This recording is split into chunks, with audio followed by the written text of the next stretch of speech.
أعوذ بالله من الشيطان الرجيم. بسم الله الرحمن الرحيم. قل بفضل الله برحمته فبذلك يفرحوا هو خير مما يجمعون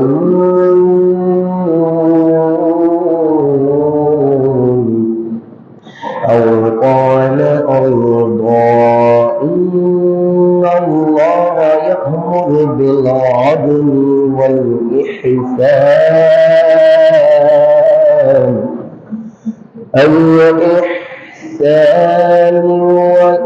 وإيتاء ذي القربى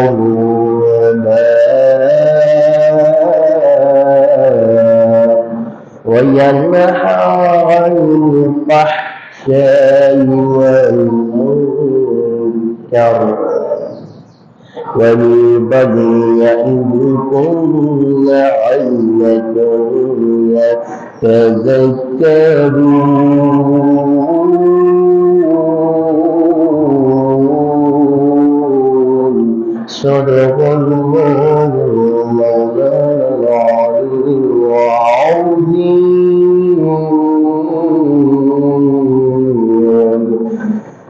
ما كان محمد أبا أحد من رجالكم ولكن رسول الله وخاتم النبيين وكان الله بكل شيء عليما.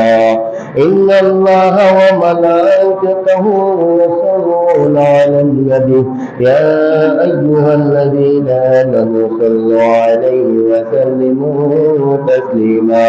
اللهم صل على سيدنا مولانا محمد وعلى آل سيدنا مولانا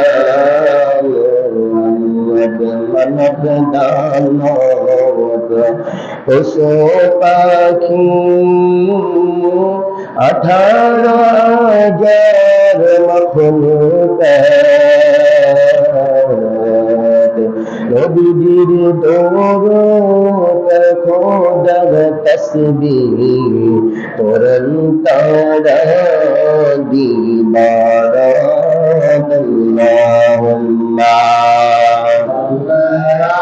لا سيدنا مولانا محمد وعلى آل سيدنا مولانا محمد আমিনা বিবি আপনার জীবন স্বর্গী আপনার কুহলে জন্ম আমাদের দয়াল নবী জি আল্লাহুম্মা সাল্লি আলা সাইয়্যিদিনা مولانا محمد وعلى آل سيدنا مولانا محمد মানুষ পাগল কাবারি জন্য হরে কাবা পাগল খোদার জন্য আর খোদা পাগল প্রিয় নবীজির জন্য প্রিয় নবীজি পাগল উম্মতের গুনাহগারির জন্য আল্লাহুম্মা আলা সাইয়্যিদিনা মাওলানা محمد وعلى آل سيدنا مولانا محمد بلغ النبي كماله كشفت جاب جماله حسبت جميع خصاله صلوا عليه وعلى آله যাই সম্মানিত মুসলিম ইকরাম, আজকের এই পবিত্র রমজান মাসের শেষ জুম্মা, আজকে আমরা এই জুম্মাতে আমরা সবাই আল্লাহ তাআলার কাছে প্রাণ খুলে সর্বপ্রথম জানাই শুকরিয়া, আলহামদুলিল্লাহ। দেখুন, এই জন্য জানাচ্ছি, দেখুন আপনার মতন মানুষ গত রমজানের শেষ জুম্মাতে অনেকে ছিল, এই বছর নসিব হয়নি। আমাদের থেকে অনেক মানুষ আমাদের কাছ থেকে চির বিদায় নিয়ে শুয়ে আছে। তাদের সাথে, যাদের সাথে রাস্তায় দেখা হলে কথা হতো, সালাম হতো, ভাব বিনিময় হতো, আজকের যে আমাদের অনেক আত্মীয় স্বজন দুনিয়া থেকে চলে গেছে, তাদের সাথে দেখা হবে না, কথা হবে না। একদিন আমারও আপনার সময় হতে পারে, আমরা যদি এই বছর মারা যাই, সামনে আগামী রমজানও আমরা নাও বাঁচতে পারি। আগামী রমজান আমাদের জন্য হয়তো এই রমজান আমাদের জন্য চির বিদায় হয়ে যেতে পারে, আর জুম্মারও চির বিদায় হয়ে যেতে পারে। শুধু তাই নয়, আগামী বছর রমজান তো দূরের কথা, আগামী দিনে নামাজ পড়তে পারি, এক ঘন্টা পরেও নাও থাকতে পারি, বা আর সামনের জুম্মাও নাও থাকতে পারি। আমাদের জন্য এটা আখিরি জুম্মা হতে পারে। তো সেই জন্য আল্লাহ তাআলার দরবারে অশেষ নেয়ামত, আল্লাহ তাআলা আজকের এই জুমাবার দিনে দিয়েছেন, রমজান মাসে দিয়েছেন। আমরা প্রায় দীর্ঘ একটি মাস, প্রায় ২৭টি রোজা অতিবাহিত হয়েছে। আমাদের যে ২৭তম রোজা পদার্পণ চলতেছে, ২৬টি রোজা অতিবাহিত হয়ে গেছে। তার শেষ পর্যায়ে, শেষ মুহূর্তেই, যে আজকে এই শেষ মুহূর্তে বলতে বোঝাতে হচ্ছে নাজাতের রোজা। যে আমরা বিশ্বনবী সাল্লাল্লাহু আলাইহি সাল্লাম 30টা রোজাকে 3টি ভাগ করেছেন। একটি হলো, প্রথম রোজা হলো যে আউয়ালু শাহরু রমাদান, যে রহমতের রোজা। আর সেকেন্ড রোজা হচ্ছে যে সানিউ শাহরু রমাদান, যে মাগফিরাতের রোজা। তারপর আর আখিরু শাহরু রমাদান রোজাটা হচ্ছে সেটা নাজাতের রোজা। বলেন সুবহানাল্লাহ। প্রথমটা নাম কি? রহমত, এরপরে মাগফিরাত, এরপরে নাজাত। রহমত কি? সব কিছু দিয়ে আল্লাহ তাআলার নিয়ামত, এগুলো রহমত। সংক্ষেপে বলছি, মাগফিরাত কি? মাগফিরাতটা হচ্ছে যে গুনাহ মাফের হওয়ার জন্য রোজা, যে 10 থেকে 20টা রোজা গুনাহ মাফ চাওয়া। আর শেষ রোজা হচ্ছে নাজাতের রোজা, যে আমরা জাহান্নাম থেকে মুক্তি পাই। বলেন সুবহানাল্লাহ। আমরা যে জীবনের গুনাহ মাপ নিয়ে যেতে পারে। আসলে এই যে একটি মাস রোজা দিয়েছে, এই একটি মাসের রোজার পরে আমরা একটা ঈদুল ফিতর আমরা কি করবো? উদযাপন করবো কি করবো না? হ্যাঁ, আজকে ইনশাআল্লাহ ঈদের কিছু করণীয়, ঈদের দিনের কিছু করণীয় আপনাদের সম্মুখে তুলে ধরার চেষ্টা করব। আর তার পূর্বে রোজা আমাদেরকে কি শিক্ষা দিয়েছেন, কি বই আনিয়েছেন, এই সম্পর্কে আপনাদের সম্মুখে ডিসকাশন করার চেষ্টা করব ইনশাআল্লাহ। প্রথমে বলি, আল্লাহ তাআলা এই রমজান মাসটা দিয়েছেন আমাদেরকে একটা, যে আল্লাহকে চেনার জন্য, আল্লাহকে বোঝার জন্য, আল্লাহর ভয় ভীতি প্রবেশ করার জন্য এই রমজান মাসটা দিয়েছেন, ঠিক কিনা? আল্লাহ কোরআনে বলছেন, ইয়া আইয়ুহাল্লাযীনা আমানু কুতিবা আলাইকুমুস সিয়ামু কামা কুতিবা আলাল লাযীনা মিন ক্বাবলিকুম লাআল্লাকুম তাত্তাকুন বুঝালো যে তোমরা যে আল্লাহ হতে পারো, ফরজগার হতে পারো। বলেন সুবহানাল্লাহি ওয়া বিহামদিহি। তাহলে প্রথমটা হচ্ছে কি, যে আমাদেরকে এই রমজান মাস শিক্ষা দিয়েছে সর্বপ্রথম তাকওয়া, আল্লাহর ভয়। আল্লাহর ভয় আমাদেরকে শিক্ষা দিয়েছেন এই রোজার মধ্যে। আল্লাহর ভয় এমনটা কি, যে আমরা আল্লাহর ভয়ে রোজা ভাঙিনি। আমরা আল্লাহর ভয়ে তৃষ্ণা তো লেগেছিল, এক ফোঁটা পানি খাই নাই। কার ভয়? মানুষের ভয় না আল্লাহর ভয়? আমরা খিদা লেগেছিল, একটু খাবার খাই নাই, এটা আল্লাহর ভয়। এমন একটা ইত্যাদি সময় হলো, যে সময়টা যখন একটা সময় দেওয়া হয়েছে, ইত্যাদি সময়টা আমরা ঘুরির দিকে অপেক্ষা করি। কার ভয়ে? আল্লাহ তাআলার ভয়ে। না জানি যদি ঘড়িটার সময় না হয়, এর আগে যদি ভেঙে ফেলি, তাহলে আমরা আসামি হয়ে যাব। আমরা কি করি? একটা আল্লাহর হুকুম পালন করার জন্য আমরা অপেক্ষামান থাকি। এতে তো আল্লাহ খুশি হয়ে যায়। বলেন সুবহানাল্লাহি ওয়া বিহামদিহি। আর বিশেষ করে কথায় কথা আসে কি, যে বলতেছিলাম যে ফেরেশতারা যে ইফতারির সামনে নিয়ে যারা যারা রোজাদাররা বসে থাকে, তখন আল্লাহ তাআলা যে একটা খুশি হয়, ফেরেশতাদের উল্টা জবাব আল্লাহ তাআলা দিয়ে দেন। বলেন সুবহানাল্লাহ। ফেরেশতারা বলেছিল, গো আল্লাহ, আল্লাহ আমাদেরকে বানিয়েছেন, মানুষ বানানোর দরকার নাই। আল্লাহ তাআলা কোরআনে জানিয়েছেন, সূরাতুল বাকারা 2 নম্বর সূরা 30 নম্বর আয়াতে বলে দেখুন, ওয়া ইয ক্বালা রাব্বুকা লিল মালাইকাতি ইন্নী জাইলুন ফিল আরদ। আল্লাহ তাআলা বলেছেন, বান্দারা, আমি তোমাদের আল্লাহ তাআলা ফেরেশতাদের সম্মুখে বলতেছেন, ফেরেশতাদেরকে নিয়ে বলতেছেন, বান্দা, এই ফেরেশতারা আমি আমি এই যে পৃথিবীর জমিনে আমি মানব জাতি সৃষ্টি করব। কি করব বলেন তো? ইন্নী জাইলুন ফিল আরদি খলিফা, আমি প্রতিনিধি সৃষ্টি করব, আদমকে সৃষ্টি করব, মানুষ সৃষ্টি করব। তখন ফেরেশতারা উত্তর দিছে কি জানেন? ক্বালু আতাযালু ফিহা মা ইফসিদু ফিহা ওয়া ইয়াসফিকুদ দিমা। আল্লাহ, আপনি যে মানুষ সৃষ্টি করবেন, মানুষের তো মারামারি করবে, মানুষের তো ঝগড়া বিবাদ করবে, গালাগালি করবে, বেহায়াপনা কাজকর্ম করবে, আপনার নাফরমানি কাজ করবে, আপনার আদেশ মানবে না।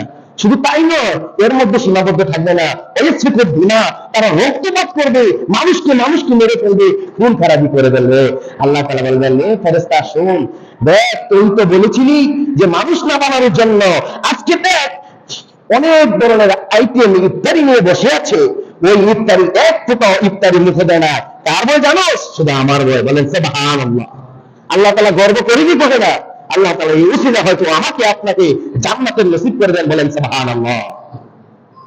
তাহলে আল্লাহর ভয় এটাই বুঝাতে চেয়েছেন যে আল্লাহর ভয় নিয়ে যারা কাজ করে সেই তারাই জান্নাতি হয়। যাদের হৃদয়ে আছে আল্লাহর ভয়, সেই হৃদয় জান্নাতি হয়। ভালো লাগে না কোনো কিছু, ভালো লাগে শুধু আমার এক আল্লাহ। বলেন সুবহানাল্লাহ, ঠিক না? তাহলে আল্লাহ তাআলা এর মধ্যে যে আবার বলেছে যে আল্লাহ যে তারা তো হিংসা বিদ্বেষ মারামারি কাটাকাটি করবে, আমরা তো তোমার কি করি, অনাহানি মুসাব্বিহু বিহামদিকা লুকাবিসলাম, আমরা আপনার ইবাদত করি, তাসবিহ করি, সবকিছু করি, তাতে কি সন্তুষ্ট নয়? আল্লাহ তাআলা আবার পরে জানাতে, ক্বালা ইন্নী আ'লামু মা লা তা'লামুন, ফেরেশতা, আমি যা জানি তোরা তা জানিস না। বলেন সুবহানাল্লাহ। জানে না কি ফেরেশতা? আল্লাহ যা জানে ফেরেশতা কি তা জানে? জানে না। এজন্য মানুষকে নিয়ে আল্লাহ তাআলা কখন গর্ব দেখাতে পারে? যে ইফতারির সময়টা হলো। বলেন সুবহানাল্লাহ। এই তো আমি আল্লাহ তাআলা বলেছেন, এই রমজান মাসটা একটা হচ্ছে আল্লাহ তাআলার ভয় ভীতি প্রবেশ করার জন্য আমাদেরকে শিক্ষা দিয়েছেন। আমার আল্লাহ তাআলা বলেছেন, বান্দা শোনো, ওয়া আতারাল হায়াতাদ দুনিয়া ফাইনাল জান্নাতা হিয়াল মাওয়া ওয়া আম্মা মান খাফা মাকামা রাব্বিহি ওয়া নাহান নাফসা আনিল হাওয়া ফাইনাল জান্নাতা হিয়াল মাওয়া। ও বান্দা, বেশি বেশি দুনিয়ার পাগল হইও না। যদি বেশি বেশি দুনিয়ার পাগল হও, তাহলে তোমাদেরকে দুনিয়ার গ্রন্থাহির জীবনের মধ্যে দাফন করা দেবে। আর দুনিয়ার মায়া বেশি থাকলে ফাইনাল জাহিমা হিয়াল মাওয়া, তোমরা জাহান্নামে যাইবা ফিরাও। আল্লাহ তাআলা নাজিয়াতের মধ্যে বলেছেন, 39 নম্বর আয়াত দেখবেন, ওয়া আথারাল হায়াতাদ দুনিয়া ফাইনাল জাহিমা হিয়াল মাওয়া। যারা দুনিয়া শুরু করবে তারা জাহান্নামে যাবে। আর কারা জান্নাতে যাবে? 40-41 নম্বর আয়াতে আল্লাহ বলেছেন, ও আম্মা মান খাফা মাকামা রাব্বিহি ওয়া নাহান নাফসা আনিল হাওয়া। যারা আল্লাহর কাছে উপস্থিত হওয়ার আশা রাখে, আল্লাহর কাছে উপস্থিত আমি কি জবাব দিব, আমি যে এইভাবে চলতেছি, নিজের মন গড়া চলতেছি, আমার তো একবার রূহটা চলে যাবে। ওই যাদের আল্লাহর ভয়, আল্লাহর ভীতি কাজ করে, তখন তারা এই চিন্তাটা তাদের অন্তরে উদ্বোস করে, আরে আমি যে অন্যায় কাজ করতেছি, আমাকে অন্যায় বাধা দিবেন। কে বাধা দিবেন? আমি আল্লাহর কাছে উপস্থিত হতে হবে। আমি সুদ খেতেছি, সুদ বন্ধ করে দিতে হবে, কারণ আমি মারা গেলে এই সুদের হিসাব আল্লাহর কাছে দিতে হবে। আমি জাহান্নামে হয়ে যাবো। আমি ঘুষ খেতেছি, আল্লাহর ভয়ে ঘুষ ছেড়ে দিতে হবে। আমি হিংসা বিদ্বেষ করতেছি, আমি আল্লাহর ভয়ে হিংসা বিদ্বেষ ছেড়ে দিতে হবে। আমি মানুষের মানবতা সেবা করতেছি, গরিব এতিম মিসকিনকে সেবা করতেছি, একমাত্র আমি আল্লাহর ভয় এবং আল্লাহকে খুশি করার জন্য। এই ভয়, এই নীতি যদি থাকে, আল্লাহ তাআলা বলেছেন, ওয়া আম্মা মান খাফা মাকামা রাব্বিহি ওয়া নাহান নাফসা আনিল হাওয়া ফাইনাল জান্নাতা হিয়াল মাওয়া। আমি এমন লোকদেরকে জান্নাত নসিব করি। বলেন সুবহানাল্লাহি ওয়া বিহামদিহি। আমরা আল্লাহর ভয়ে, ওয়া নাহান নাফসা আনিল হাওয়া, আল্লাহর ভয়ে বিভিন্ন অন্যায় অশ্লীল ধারণা কার্যকলাপ আমরা ছেড়ে দিতে হবে। বলেন সুবহানাল্লাহ। কার ভয়? আল্লাহর ভয়। এই রমজান মাসটা হচ্ছে আল্লাহ তাআলার ভয় অর্জন করো। আর এই ভয় অর্জন করে 11টি মাস আমি আপনার জীবন যাপন কিভাবে করবেন, আল্লাহ তাআলার ভয়, এই জন্য রোজাটা দিয়েছেন। শুধু আমরা বলি রমজান মাস দিলে মনে হয় রোজায় রাখি, রোজা না। রমজান মাসের মধ্যে অনেকগুলি রয়েছে।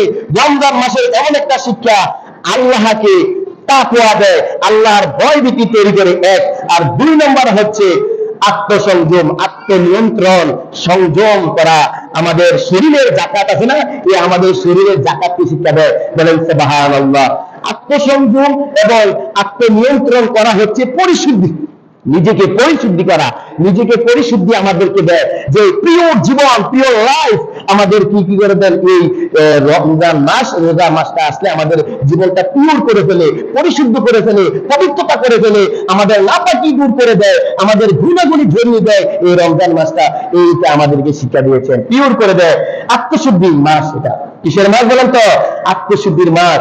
এই আত্মশুদ্ধি ছাড়া আল্লাহ রাসূল বলেছেন, আত্মশুদ্ধি জীবন ছাড়া কেউ জান্নাতে যেতে পারবে না। এটা বলছে আবার তাকওয়া অবলম্বন করলে জান্নাতে যাবে। আবার একদিকে বলছে নিজের জীবনটাকে পরিশুদ্ধ, পবিত্র করতে হবে। অনেকের জীবনের আমাদের মনের ভিতরে এরকম নোংরা চিন্তাধারা থাকে, ঠিক কিনা? নোংরা চিন্তাধারা আছে না? নোংরা চিন্তা থাকা যাবে না, কৃপণতা থাকা যাবে না।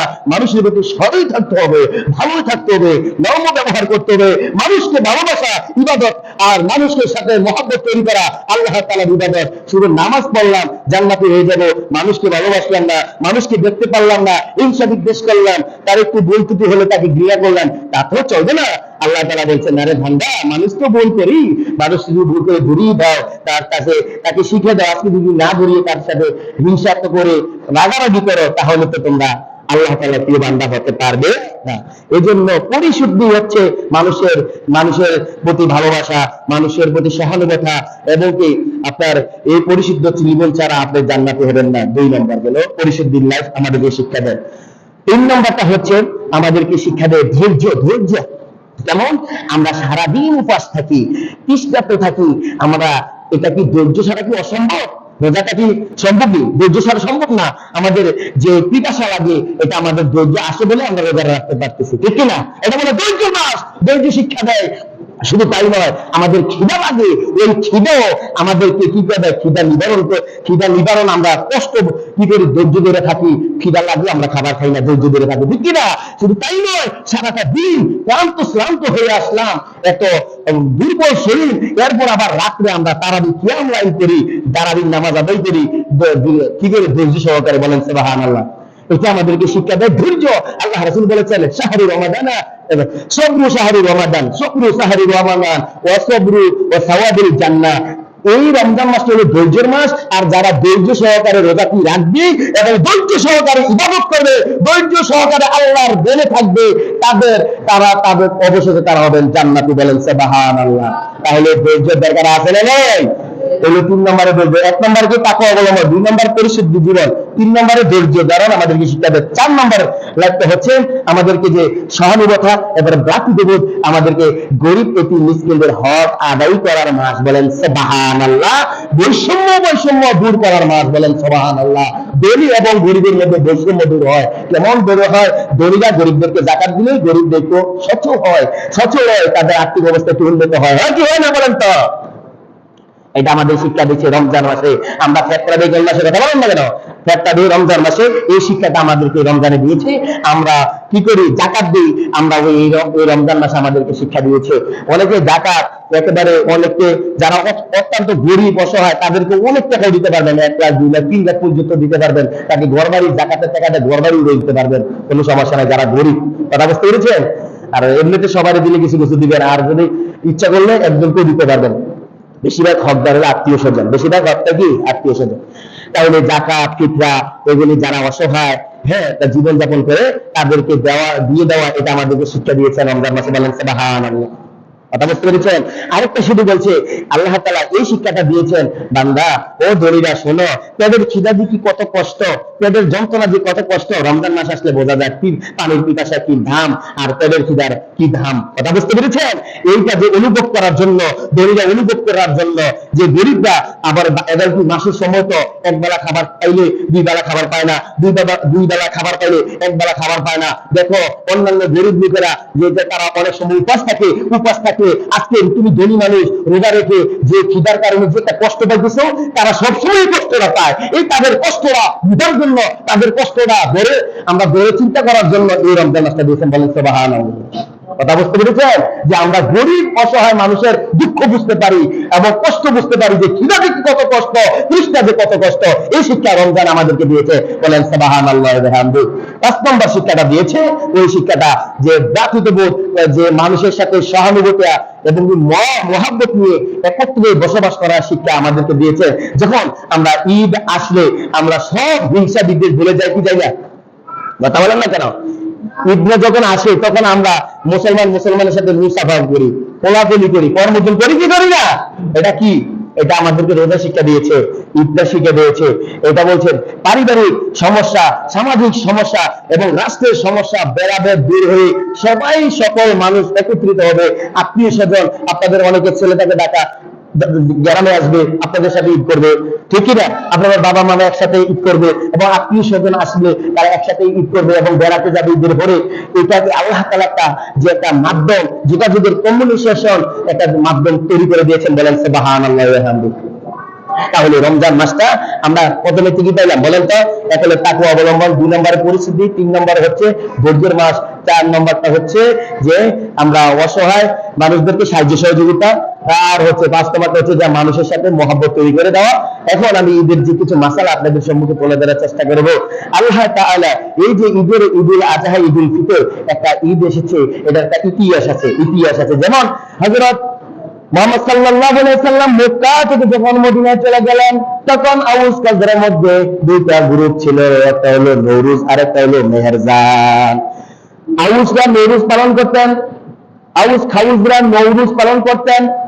মেহেরজান, আউসরা নওরুজ আর খাউসরা মেহেরজান পালন করতেন। ঈদ তাদের একটা ঈদ ছিল, নওরুজ আর মেহেরজান। এরকম ঈদুল ফিতর ছিল না মক্কার সময়। কথা বুঝতে পেরেছেন? তখন আল্লাহ রাসূল গিয়ে দেখতে পেলেন মদিনাবাসীরা এই যে নওরুজ পালন করতেছে নববর্ষের সময়, আর মেহেরজান পালন করতেছে বসন্তের সময়। তখন দেখতেছে তাদের ঈদ যাপনটা আল্লাহ শরীয়তে ভিত্তিক হয় না, তারা নাফরমানি হয়, গান বাজনা দিয়া, দোল দিয়া, মেলা গেছে মেলার মতন হয়, এরকম জুয়া আড্ডা, তারও গান বাজনা নিয়ে এরকম উদযাপন করতো। তারা ড্যান্স দিয়ে উপার্জন করতো। আসলে ড্যান্স কি, নাচাকে হারাম না হালাল বলেন তো? এইগুলি দেখে রাসূল সাল্লাল্লাহু আলাইহি ওয়াসাল্লামের মনে ব্যথিত হয়ে গেল, ইচ্ছা করলো এর উপলক্ষে আল্লাহ তাআলা দেখতে পাইলেন, আয় হায় আমার প্রিয় হাবিব অনেকটা অসহায় পড়ে গেল, এই দুটি দেখে আমি এর পরিবর্তে তার অন্তরে তাদেরকে দিয়ে দেবো। আল্লাহ রাসূলের মাধ্যমে, ফেরেশতার মাধ্যমে জানিয়েছে যে এই রমজান পরে একটা ঈদুল ফিতর আসবে, একটা ঈদুল আসবে, নওরুজ আর মেহেরজান পরিবর্তে তোমরা ঈদুল ফিতর, ঈদুল আযহা পালন করবে। এই দাওয়াত বিশ্বনবী মদিনার বাসীর কাছে পৌঁছে দিলেন। বলেন সুবহানাল্লাহি ওয়া বিহামদিহি। যারা ঈমানদার তারা এই ঈদ গুলোকে কি গ্রহণ করেছে, আর যারা বেঈমান তারা ওইগুলো পালন করে। কথা বুঝতে পেরেছেন? এই থেকে এসেছে। আগে ঈদুল ফিতর ছিল না, ঈদুল আযহা ছিল না, আগে ছিল নওরুজ আর মেহেরজান। এই থেকে ঈদ এসেছে। আচ্ছা, ঈদের দিন আমরা কয়েকটি আমরা সুন্নাত পালন করতে হবে। বিশ্বনবী বলেছেন, বান্দারা যেদিন ঈদের রাত আসে, একেবারে যে ঈদের রাত আসে, ঈদের রাতে তোমরা বেশি বেশি ইবাদত করবা। ঈদের রাত একটা গুরুত্বপূর্ণ রাত। আজকে যে একটা গতদিন রাতটা চলে গেছে, যে এটার মধ্যে যে আমরা জুম্মাবার রাত্র একটা গুরুত্বপূর্ণ রাত, জুম্মাবার রাত চলে গেছে কি জানাই? এই যে গত রাত্রে জুমাবার রাত চলে গেছে। আজকে আমরা এই যে লাইলাতুল কদর রাত পাইলাম, জুমাবার রাত পাইলাম, এটা বিশেষ রাত আমরা পেয়েছি। এটা পাইছি কি কারণে? আমরা এই রমজানের উপলক্ষে আমরা এই কদর রাতটা পেয়েছি। বলেন সুবহানাল্লাহি ওয়া বিহামদিহি। তাহলে কি বলতেছিলাম, এই যে এই রাত্রিতে কিছু কিছু বিশেষ রাত আছে, তোমরা বেশি বেশি করে ইবাদত করবা। যেমনি ভাবে লাইলাতুল কদর রাতে যেমনি ইবাদত করা, এরকম ভাবে কিছু তোমরা আবার এই ঈদের রাত্রে ইবাদত করতে পারো। বলেন সুবহানাল্লাহি ওয়া বিহামদিহি। ঈদের রাতটা এরপরে প্রথমে সকাল সকাল ঘুম থেকে বিশ্বনবী ঈদের দিনে উঠে যেতেন। বলেন সুবহানাল্লাহি ওয়া বিহামদিহি। তাহাজ্জুদ নামাজ পড়তেন ঈদের দিন, সকাল সকাল ঘুম থেকে উঠতেন। কি করতে হতেন বলেন তো? সকাল সকাল ঘুম থেকে উঠতেন। 2 নম্বরে রাসূল সাল্লাল্লাহু আলাইহি ওয়াসাল্লাম তার যে ব্যক্তিগত কাজকর্ম আছে, চুল দাড়ি মোছ, হাতের নখ পায়ের নখ পশমগুলা যেগুলা আছে, তাহলে এগুলা কি করা? সকাল সকাল উঠে পরিষ্কার করে নেওয়া। 2 নম্বরে। কথা বুঝতে পেরেছেন? যার যার হাজতের কাজগুলি পরিষ্কার করে নেওয়া, পিওর হয়ে যাওয়া। তারপর এই 2 নম্বর নিজের কাজগুলোকে করে নেওয়া। আর 3 নম্বরে হচ্ছে সকাল সকাল গোসল করা। সকাল সকাল কি করা? ঈদের দিন গোসল করা সুন্নাত। ঈদের দিন গোসল করা সুন্নাত, যে ঈদের দিন আপনারা গোসল করবেন, সকাল সকাল করে গোসল করবেন। 3 নম্বর ফজিলত হচ্ছে গোসল করা। আর 4 নম্বর ফজিলত হচ্ছে যে গোসল হচ্ছে ওয়াতালবাসু আহসানু সিয়াব। আহসানু সিয়াব এখানে বুঝাতে চাইছে আহসানু সিয়াব হলো যার যার সামর্থ্য অনুযায়ী কাপড়, ভালো কাপড়টা, যার যার সামর্থ্য অনুযায়ী ভালো কাপড়টা বলছে। এখানে নতুনের কাপড়ের কথা আল্লাহ তাআলা রাসূল উল্লেখ করতে পারতেন। আল্লাহ রাসূল তো জানে সবার কপালে নতুন কাপড় জুটবে না, আছে না নাই? এই জন্য আহসানুল সিয়াব বললো যার যার সামর্থ্য অনুযায়ী পোশাক। কথা বুঝতে পেরেছেন? জাদিদু সিয়াব নতুন পোশাক। আমরা অনেকে করি যে নতুন পোশাক ঈদের দিন পরতে হবে। হ্যাঁ, নতুন পোশাক পরা হলো সবচেয়ে উত্তম যার যার সামর্থ্য অনুযায়ী। কথা বুঝতে পারছেন? হ্যাঁ, নতুন পোশাক যাদের না থাকে তাদের জন্য যার যার সামর্থ্য ভালো কাপড়টা আছে ধুয়ে রাখবেন, এটা পরে ঈদগাহে চলে আসবেন। কথা বুঝতে পেরেছেন? এটা বলছে যার যার সামর্থ্য যে কাপড়। 4 নম্বর।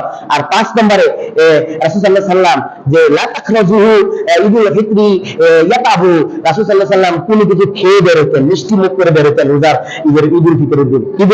কি খেয়ে বের হতেন বলেন তো? কিছু খেয়ে মিষ্টি বক্ষণ করে বের হতেন। আমরা মিষ্টি বক্ষণ করে ঈদগাহে যাব, মিষ্টি বক্ষণ করে ঈদগাহে যাব যে ঈদুল ফিতরের দিন। আর ঈদুল আজহার দিনের বিপরীত, ঈদুল আজহার দিন না খেয়ে যাওয়া সুন্নাত, আর ঈদুল ফিতরের দিন খেয়ে যাওয়া সুন্নাত। কথা বুঝতে পেরেছেন? একটার বিপরীত। তাহলে আমরা বুঝতে পারলাম কি ঈদের ফিতরের দিন আমরা অবশ্যই কি মিষ্টি খেয়ে যাব। 5 নম্বর ফজিলত। 6 নম্বর সুন্নাত হচ্ছে যে আমরা পায়ে হেঁটে যাব। আমরা কি যাব? পায়ে হেঁটে যাব।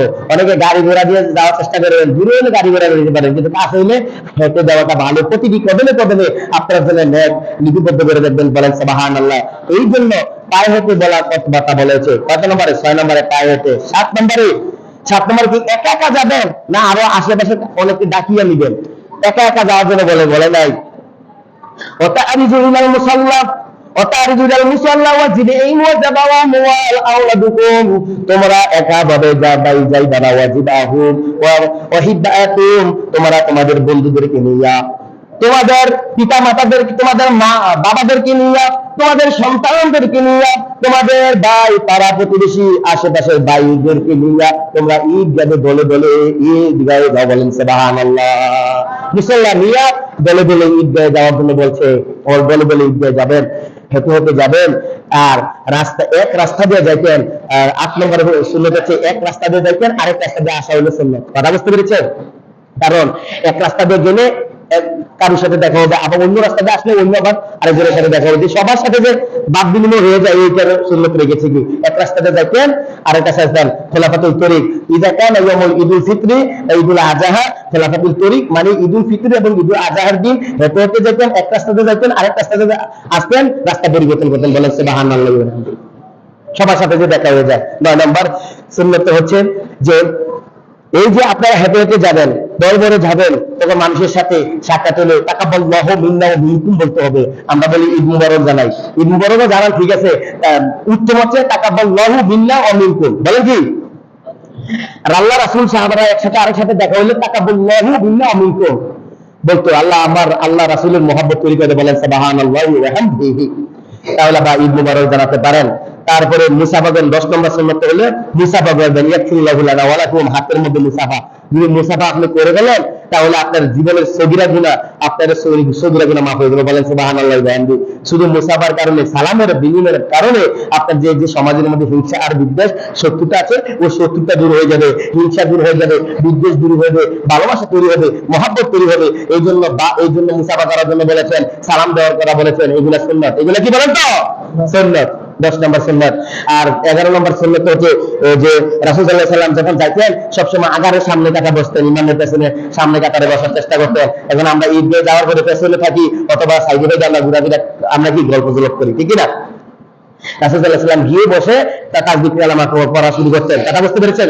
সামনে কাতারে গিয়ে বসার পড়া কি সুন্নাত। তারপর যে বসার পরে তারপর যে ইমাম সাহেব যে খুতবা পড়বে, ওই খুতবাটা পড়া ওয়াজিব এবং শোনা ওয়াজিব। এই খুতবাটা যদি আমি না শুনি মনোযোগ সহকারে, আপনার ঈদের নামাজ কবুল হবে না। কথা বুঝতে পেরেছেন? এই 11 নম্বর সুন্নাত। 12 নম্বর সুন্নাত হচ্ছে বলছে যে ঈদের পরে তোমরা কর্মজন করবে, মানে মোনাজাত করবে। কর্মজন বুঝুননি? কাঁধে কাঁধ মিলানো, কাঁধে কাঁধ মিলানো। আল্লাহুম্মা জিদ মুহাব্বাতি লিল্লাহি ওয়া রাসূলি। দোয়াটা হচ্ছে কি আল্লাহুম্মা জিদ মুহাব্বাতি লিল্লাহি ওয়া রাসূলি। আল্লাহ, আমার আল্লাহ এবং রাসূলের ভালোবাসা আবার উভয় এর মধ্যে ইয়া করে দাও, আরো ভালোবাসা বৃদ্ধি করে দাও, আল্লাহর ভালোবাসা বৃদ্ধি করে দাও, রাসূলের ভালোবাসা বৃদ্ধি করে দাও, অর্থ কথা বুঝতে পেরেছেন? তাহলে কর্মদিন আমরা করার চেষ্টা করবো, করবো কি করবো না, কথা বলে না কেন? তারপরে এরপরে আমরা কবর জিয়ারত করার চেষ্টা করবো, এটা সুন্নাত। কবর জিয়ারত করা কি সুন্দর। আমাদের আত্মীয় স্বজন, পিতামাতা আত্মীয় স্বজন নাজরে কে যদি জাহান্নামী হয়ে যায়, হয়তো এই উসিলায়, কান্নাকাটির উসিলায় নেককার সন্তান যদি হয়ে যায়, তাদের সফলতা সাকসেসফুল লাইফ, তার মা বাবার কবরটা, যদি মার কবরটা জাহান্নামী হয়, বাবার কবরটা জাহান্নামী হয়, সে যদি নেককার বান্দা হয়, রোজা রাখলো, মায়ের নামে দান সাজদা করলো, মায়ের নামে চোখের পানি ছেড়ে ছেড়ে রব্বির হামহুমা কামা রাব্বায়ানি সগীরা বললো, তখন ওই মার কবরটা, ওই বাবার কবরটা জান্নাত দিয়ে দিবেন, বলেন সুবহানাল্লাহি ওয়া বিহামদিহি। এবং আত্মীয় স্বজনের কবরটি কি করে দিবেন? জান্নাত করে দিবেন। এইগুলি সুন্নাত যেগুলো করতেন, পালন করতেন। এবারে ঈদের দিনটা বলছে, ওই বান্দা শোনো, আল্লাহ তাআলা কোরআনের মধ্যে বলছে, কুল বিফাদলিল্লাহি বিরহমাতিহি ওয়া বিফাদিযালিকা ফালইফরাহু ওয়া খায়রুম মিম্মা ইয়াজমাউন। ও বান্দারা শোনো, এই ঈদটা কি জানো? আল্লাহ তাআলার কাছে একটা ফজিলতের দিন, আল্লাহ তাআলার কাছে একটা প্রিয় দিন, আল্লাহ তাআলার কাছে একটা যে বরকতের দিন। এই দিনটা হাজার দিনের চাইতে উত্তম, আরাফার দিনে উত্তম, এই দিনটা উত্তম। কেন জানো? এই দিনটা বিভিন্ন অনুষ্ঠান আছে, বিভিন্ন ধর্মের অনুষ্ঠানের চাইতে, বিভিন্ন ধর্মের যে প্রোগ্রামের চাইতে এই প্রোগ্রামটা, এই ঈদটা আজকে এলো শ্রেষ্ঠ ঈদ। বিরব্বিকা ফাদলাম ফাবারিযালিকা ফাহুয়া খায়রুম মিম্মা ইয়াজমাউন। অন্যান্য ধর্মের যে প্রতিষ্ঠান হইতে, অন্যান্য ধর্মের যে অনেকে রাজপ্রাসাদ আছে, তাদের রাজপ্রাসাদের চাইতে অন্যান্য ধর্মের মধ্যে পূজা আছে না নাই? ওই যে পূজার অনুষ্ঠান হয় কিনা, ওই দিন চাইতে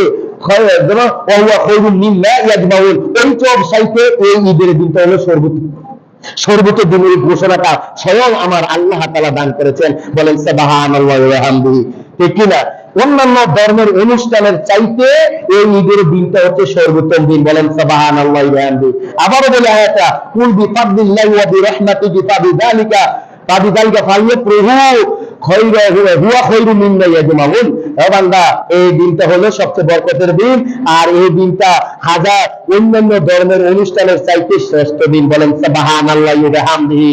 এই দিনটা পাইয়া তোমরা খুশি হয়ে গেলে, এই খুশি হওয়াটা হলো সুন্নাত, বলেন সুবহানাল্লাহি ওয়া বিহামদিহি।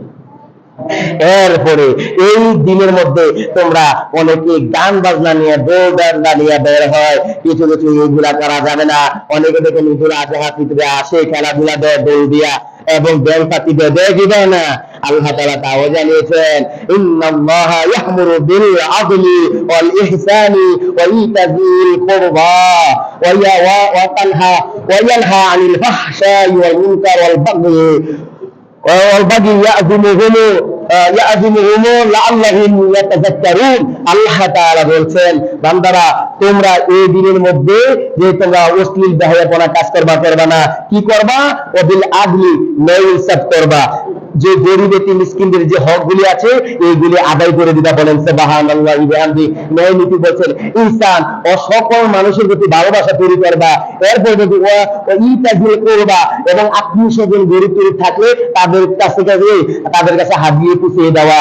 এরপরে শুধু তাই নয়, ওয়ায়ানহা আনিল ফাহশাই ওয়াল মুনকার, এবং যাবতীয় অন্যায় কাজ গুনাহ করে কি যে না করার জন্য প্রতিজ্ঞা দেওয়া। 11 দিন আগে আমি যেমনিভাবে রমজান মাসে পিওর হয়ে গেলাম, রমজান মাসে ভয়ে আমি সবকিছু ছেড়ে দিয়েছি, অন্যায় করতে মনে চাইছে, যে খারাপ কাজ করতে মনে চাইছে, কিন্তু রোজা আমাকে বাধা দিয়েছে, দিছে কি নাই? পানি খেতে মনে চাইছে, আমার রোজা বাধা দিয়েছে, এবং খাবার খাইতে মনে চাইছে, রোজা আমাকে বাধা দিয়েছে। অন্যায় কাজ করতে চেয়েছিলাম, আমাকে রোজা বাধা দিয়েছে। ঠিক এইভাবে আজকের এই ঈদের দিনটা কি করো তোমরা?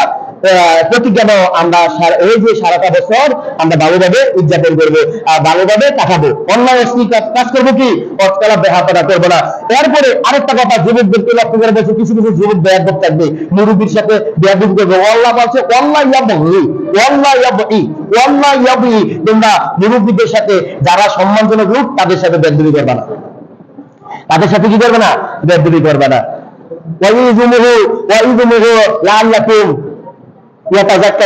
এটা হলো যারা, এটা হলো আল্লাহ তাআলার একটা উপদেশ, এই উপদেশ যারা গ্রহণ করবে তারা হলো সফল কাম। শুধু তাই নয়, আরেকটা হাদিস বলে ছেড়ে দিন ইনশাআল্লাহ। ওই হাদিসটা হচ্ছে শুধু তাই নয়, ঈদের দিন যে ফেরেশতারা এই যে রাস্তায় রাস্তায় এই যে দানা নিয়ে বসে থাকে রহমত দেওয়ার জন্য, বরকত দেওয়ার জন্য, ফেরেশতারা জিবরাইল আয়েশা বলতেছে, ও যাবে অনাদা ওগলু, কেঁদে বলে ইয়া মাশারাল ইনসান সিয়ামুল ইনসান, এই রোজাদার ব্যক্তিরা কোথায় আছো? তোমরা কেন এখনো বাড়িতে বসে আছো? তোমরা বাড়িতে না বসে তোমরা তাড়াতাড়ি করে ঈদগাহের মধ্যে চলে আসো। আজকে জানো ঈদটা কি? আজকের ঈদগাহ আল্লাহ তাআলা অসংখ্য ফেরেশতা নিয়োজিত করে দিয়েছেন। আজকে তোমরা একটি মাস কষ্ট করেছো, রোজা রেখেছো, আজকের এই প্রতিদান দেওয়া হবে। বলেন সুবহানাল্লাহি ওয়া বিহামদিহি। আল্লাহ তাআলা শুধু তাই বলে নাই, আল্লাহ তাআলা বলেছেন ওয়ামুর বিকাউলি সিয়ামি কমতু, তোমরা রাতের বেলা দীর্ঘ ধরে ধৈর্য সহকারে তারাবি নামাজ আদায় করেছিলে। ওয়া ইয়ামুরু বিল সিয়ামি বিন নাহারি ওয়া সামতুহুম, এবং দিনের বেলা রোজা রাখার জন্য বলেছে, তোমরা দিনের বেলা রোজা রেখেছো। এরপরে শুধু তাই নয়, আবার বলেছে যে আতিমুল মিসকিন ও আতিমুল মাশাহির, আতিমুল মিসকিন এবং অসহায় লোকদেরকে খাবার দেওয়ার কথা। ওই অসহায় লোকদেরকে খাবার দিয়েছো, যাকাত দিয়েছো, ফিতরা দিয়েছো, কটা দিয়েছো? তারাবি নামাজ পড়েছো, রোজা রেখেছো, এবার যাকাত টাকা দিয়েছো, ফিতরা দিয়েছো। এই তিনটা কাজ করার কারণে, তিনটা কাজ করার কারণে আজকে তোমরা পুরস্কার নিয়ে যাও। বলেন সুবহানাল্লাহি ওয়া বিহামদিহি। ওয়ায়ানকিদু যাওয়াইজুকুম, আজকে তোমাদেরকে পুরস্কার দিয়ে দিব। এই ফেরেশতারা এই ঘোষণা দিচ্ছেন। বলেন সুবহানাল্লাহি ওয়া বিহামদিহি। এজন্য এর মধ্যে আমরা ইনশাআল্লাহ যাবো, তাই যাবে ইনশাআল্লাহ। সমস্যার কথা বললে অনেকগুলো বলা যাবে, কিন্তু সমস্যার যারা নামাজ পড়ে নেন। আখিরি বানান আলহামদুলিল্লাহ।